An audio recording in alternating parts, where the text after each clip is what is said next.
Bienvenue dans Feu de connaissance, le podcast qui éclaire les arcanes de la connaissance administrative à travers l'actualité.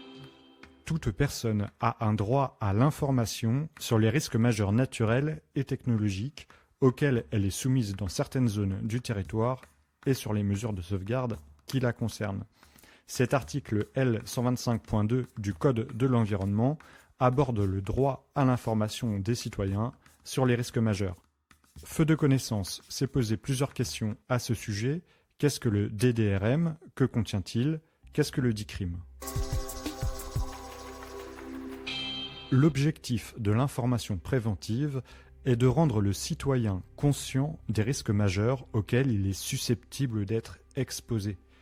En étant correctement informé sur les risques naturels et technologiques, leurs conséquences potentielles et les mesures pour s'en protéger et réduire les dommages, le citoyen sera ainsi moins vulnérable face à ces risques et pourra adopter un comportement adapté en toutes circonstances.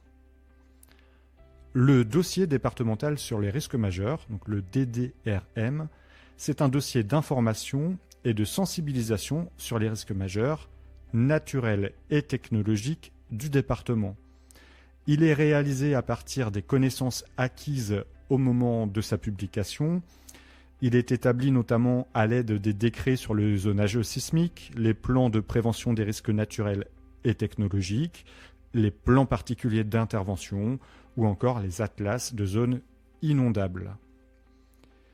Il est établi par le préfet, réalisé par le SIDPC, Service interministériel de défense et de protection civile de la préfecture, en collaboration avec les services déconcentrés de l'État et en liaison avec les différents acteurs départementaux du risque majeur.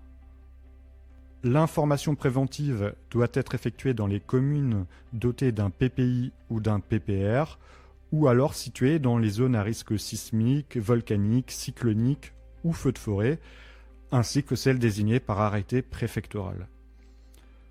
Après avoir fixé la liste de l'ensemble des communes exposées à un risque majeur, le DDRM énumère et décrit ces risques auxquels chacune des communes est exposée. Il énonce les conséquences prévisibles de ces risques pour les personnes, les biens et l'environnement.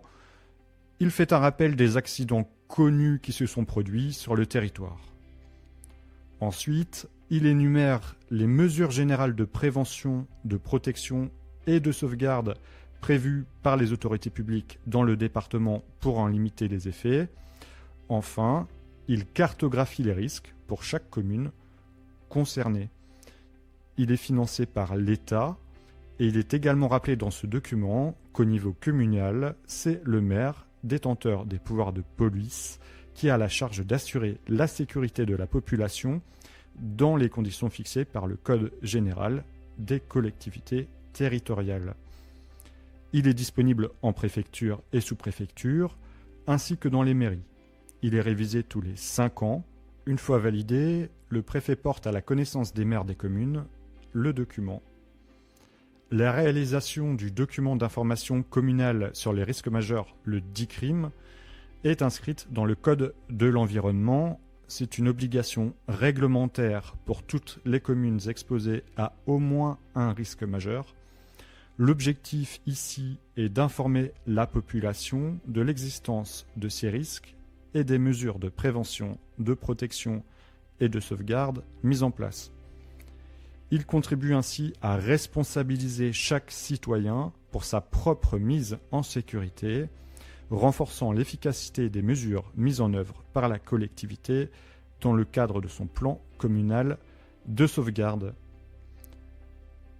Ce document contient la liste des risques majeurs auxquels la commune est exposée, la description de chacun de ces risques et de leurs conséquences prévisibles pour les personnes, les biens et l'environnement, les mesures de prévention, de protection et de sauvegarde pour chacun de ces risques, et enfin les consignes de sécurité individuelle à mettre en œuvre. Ce document doit être mis à jour au moins tous les 5 ans et le maire doit mettre en œuvre au moins une fois tous les 2 ans des actions de communication par tout moyen approprié visant à transmettre à la population les informations contenues dans ce dit crime.